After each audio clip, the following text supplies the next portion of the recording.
Why is anti-Semitism the racism that seems to get a pass and people look the other way in 2024? Hi, Alex McFarland here. In April of 2024, the anti-Semitism that's been brewing really since the October 7 Hamas attacks on Israel in the fall of 23, it's really reached a boiling point. My heart was heavy when I was hearing in the news about the campus of Yale University at New Haven, Connecticut. We did an event there some years ago. I know the city well, but a Jewish student was stabbed in the eye with a Palestinian flag by a protester. And we've seen this in cities all around Columbia University, the Ivy League cities, in Michigan and Minneapolis out west. They're chanting death to America, death to Israel. In New York City, it's been just a riot.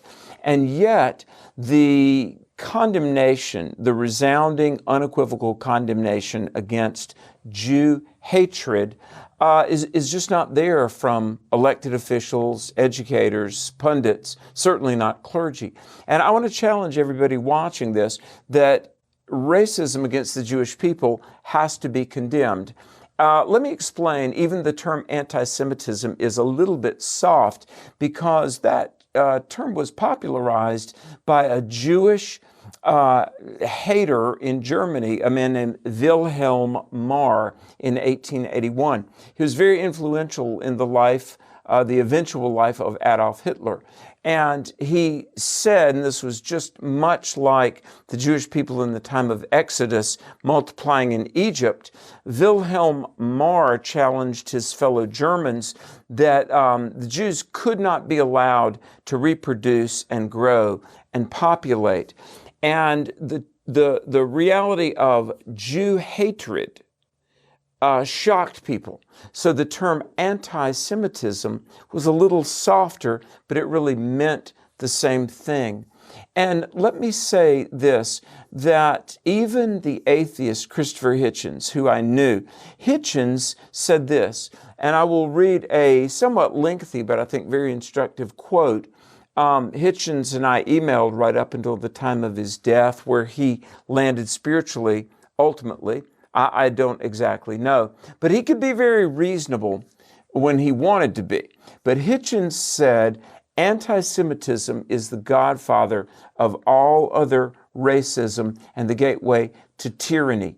And he said this, and I think this is just very courageous, regarding hatred of the Jewish people.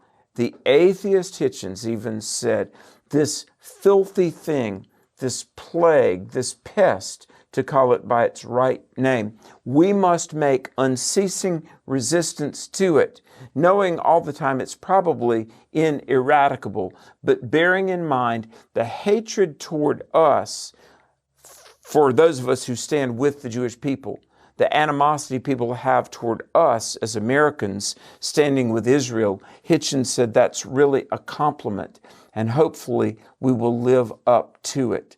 Now, we've spoken much on this program about this, but the Bible says in Genesis 18:18 that through Abraham all the families of the earth would be blessed. And indeed, from the moral code of the Ten Commandments to the coming of Jesus himself, the world has been blessed through the Jewish people. Let's have the courage to stand with Israel and against anti-Semitism.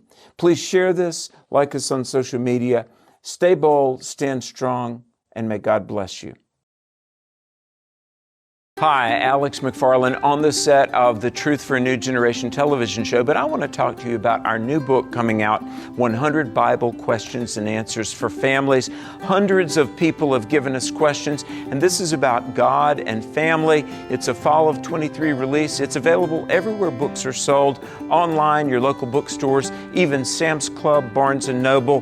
100 Bible Questions and Answers for Families, published by the great people at Broad Street.